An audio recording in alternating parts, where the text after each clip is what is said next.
ಒಂದು ಸುಂದರವಾದ ದಟ್ಟವಾದ ಕಾಡಿತ್ತು. ಆ ಕಾಡಿನಲ್ಲಿ ಎಲ್ಲ ಪ್ರಾಣಿಗಳು ಸ್ನೇಹದಿಂದ ಸಂತೋಷವಾಗಿದ್ದವು.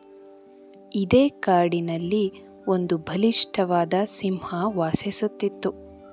ಅದು ಕಾಡಿನ ರಾಜನಾಗಿತ್ತು. ಕಾಡಿನ ಎಲ್ಲ ಪ್ರಾಣಿಗಳು ಅದನ್ನು ನೋಡಿ ಭಯಪಡುತ್ತಿದ್ದವು. ಆ ಸಿಂಹಕ್ಕೆ ಒಂದು ಕೆಟ್ಟ ಅಭ್ಯಾಸವಿತ್ತು.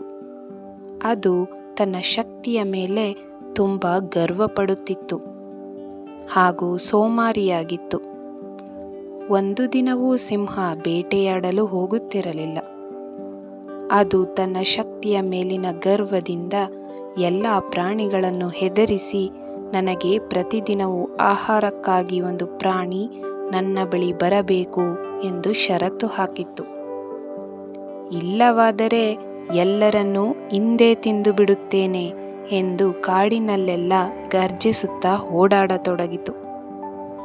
ಇದರಿಂದ ಎಲ್ಲ ಪ್ರಾಣಿಗಳು ಹೆದರಿ ಅಡಗಿಕೊಂಡಿದ್ದವು. ಬೇರೆ ದಾರಿ ಕಾಣದೆ ಒಂದು ದಿನ ಎಲ್ಲ ಪ್ರಾಣಿಗಳು ಒಟ್ಟಿಗೆ ಸೇರಿ ಸಿಂಹದ ಆಹಾರಕ್ಕಾಗಿ ಯಾರು ಯಾವಾಗ ಹೋಗಬೇಕು ಎಂದು ಚರ್ಚೆ ಮಾಡತೊಡಗಿದವು. ಮತ್ತು ಪ್ರತಿದಿನ ಒಂದೊಂದು ಪ್ರಾಣಿ ಆಹಾರಕ್ಕಾಗಿ ಸಿಂಹದ ಬಳಿ ಹೋಗಬೇಕೆಂದು ತೀರ್ಮಾನಿಸಿಕೊಂಡವು. ಮರುದಿನ ಮೊಲದ ಸರದಿ, ಅದು ಆಹಾರಕ್ಕಾಗಿ ಸಿಂಹದ ಬಳಿ ಹೋಯಿತು. ಎರಡನೇ ದಿನ ಜಿಂಕೆಯ ಸರದಿ. ಹೀಗೆ ಕೆಲವು ದಿನಗಳು ಕಳೆದವು.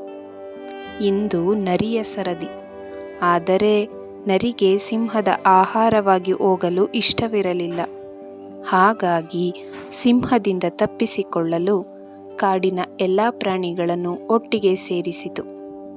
ನಾವು ಹೀಗೆ ಸಿಂಹಕ್ಕೆ ಆಹಾರವಾಗಿ ಹೋಗುತ್ತಿದ್ದರೆ ನಮ್ಮ ಸಂತತಿ ಎಲ್ಲ ನಾಶವಾಗಿ ಹೋಗುತ್ತದೆ. ಇದನ್ನು ನಾವು ತಡೆಯಬೇಕು ಎಂದಿತು. ಪ್ರಾಣಿಗಳೆಲ್ಲ, ನೀನು ಹೇಳುವುದು ಸರಿ ನರಿಯಣ್ಣ, ಆದರೆ ಹೇಗೆ ಮಾಡುವುದು ಎಂದು ಕೇಳಿದವು. ಆಗ ನರಿಯು, ನನ್ನ ಬಳಿ ಒಂದು ಉಪಾಯವಿದೆ, ಆ ಸಿಂಹಕ್ಕೆ ಸರಿಯಾಗಿ ಬುದ್ಧಿ ಕಲಿಸುತ್ತೇನೆ ಎಂದಿತು. ಸರಿ ಸರಿ, ಸಮಯವಾಯಿತು, ನಾನು ಹೋಗಿ ಬರುತ್ತೇನೆ ಎನ್ನುತ್ತಾ ನರಿಯು ಹೊರಟಿತು. ಇತ್ತ ಸಿಂಹವು ಹಸಿವಿನಿಂದ ಕೋಪಗೊಂಡಿತ್ತು.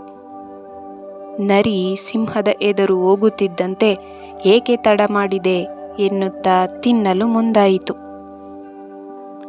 ನರಿ, ಕಾಡಿನ ರಾಜನೇ, ಒಂದು ಸಮಸ್ಯೆ ಇದೆ, ಅದನ್ನು ಕೇಳಿ ಆಮೇಲೆ ನನ್ನನ್ನು ತಿನ್ನಿ ಎಂದಿತು. ಸಿಂಹವು ಕೋಪದಿಂದಲೇ ಏನದು ಎಂದು ಕೇಳಿತು.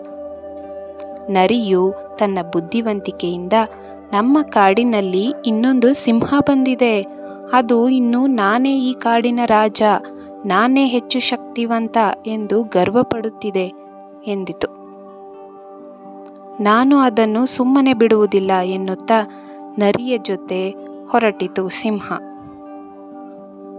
ನರಿಯು ಒಂದು ಹಳೆಯ ಬಾವಿಯ ಬಳಿ ಸಿಂಹವನ್ನು ಕರೆತಂದಿತು. ಸಿಂಹವು ಕೋಪದಿಂದ, ಎಲ್ಲಿಯಾ ನನ್ನ ಶತ್ರು ಎನ್ನುತ್ತಾ ಓಡಾಡತೊಡಗಿತು. ನರಿಯು, ಸಿಂಹರಾಜನೇ, ನಿಮ್ಮ ಶತ್ರು ಈ ಬಾವಿಯ ಒಳಗೆ ಇದ್ದಾನೆ ನೋಡಿ ಎಂದು ತೋರಿಸಿತು. ಸಿಂಹವು ಗರ್ವದಿಂದ ಬಾವಿಯನ್ನು ಇಣುಕಿ ನೋಡಿತು. ಅಲ್ಲಿ ತನ್ನ ಪ್ರತಿಬಿಂಬವನ್ನೇ ಮತ್ತೊಂದು ಸಿಂಹ ಎಂದುಕೊಂಡಿತು. ಸಿಂಹ ಗರ್ಜಿಸಿದಾಗ ಪ್ರತಿಧ್ವನಿ ಕೇಳಿಸಿತು. ಅದನ್ನು ಎದುರಾಳಿ ಸಿಂಹದ ಗರ್ಜನೆ ಎಂದು ಭಾವಿಸಿತು. ನಾನು ಮಾಡಿದಂತೆ ಮಾಡುವೆಯಾ ಎಂದು ಕೋಪಗೊಳ್ಳುತ್ತಾ, ನಿನ್ನನ್ನು ಸುಮ್ಮನೆ ಬಿಡುವುದಿಲ್ಲ ಎನ್ನುತ್ತಾ ಬಾವಿಯ ಒಳಗೆ ಹಾರಿತು. ತನ್ನ ಪ್ರಾಣವನ್ನೂ ಬಿಟ್ಟಿತು. ನರಿಯು ಇದನ್ನು ನೋಡಿ ತನ್ನ ಉಪಾಯ ಫಲಿಸಿತು ಎಂದುಕೊಳ್ಳುತ್ತಾ ಅಲ್ಲಿಂದ ಖುಷಿಯಾಗಿ ಹೊರಟು ಹೋಯಿತು ಮತ್ತು ಕಾಡಿನ ಎಲ್ಲ ಪ್ರಾಣಿಗಳನ್ನು ಒಟ್ಟಿಗೆ ಸೇರಿಸಿ, ಇಂದು ನಮ್ಮ ಸಮಸ್ಯೆಯೆಲ್ಲ ಮುಗಿಯಿತು, ಆ ಗರ್ವ ಸಿಂಹವು ಬಾವಿಯಲ್ಲಿ ಹಾರಿ ಪ್ರಾಣ ಬಿಟ್ಟಿತು ಎಂದು ಹೇಳಿತು. ಕಾಡಿನ ಎಲ್ಲ ಪ್ರಾಣಿಗಳು ಈ ವಿಷಯವನ್ನು ಕೇಳಿ ಸಂತೋಷದಿಂದ ಕುಣಿದಾಡುತ್ತಾ ನರಿಯಣ್ಣನಿಗೆ ಧನ್ಯವಾದ ಹೇಳಿದವು. ಪ್ರಿಯ ಸ್ನೇಹಿತರೆ, ಒಂದು ಗಾದೆ ಮಾತಿದೆ, ಶಕ್ತಿಗಿಂತ ಯುಕ್ತಿ ಮೇಲು ಎಂದು. ಜೀವನದಲ್ಲಿ ಸಮಸ್ಯೆಗಳೇ ಆಗಲಿ, ಕಷ್ಟಗಳೇ ಆಗಲಿ ಬಂದಾಗ ಭಯಪಡುವುದಕ್ಕಿಂತ ಬುದ್ಧಿವಂತಿಕೆಯಿಂದ ಯೋಚಿಸಬೇಕು. ಪ್ರತಿಯೊಂದು ಕಷ್ಟಕ್ಕೂ ಪರಿಹಾರವಿದ್ದೇ ಇರುತ್ತದೆ. ಬಲ, ಕೋಪಕ್ಕಿಂತ ಚಾಣಾಕ್ಷತನವೇ ಯಶಸ್ಸಿಗೆ ಕಾರಣವಾಗುತ್ತದೆ ಅಲ್ಲವೇ? ಧನ್ಯವಾದಗಳು.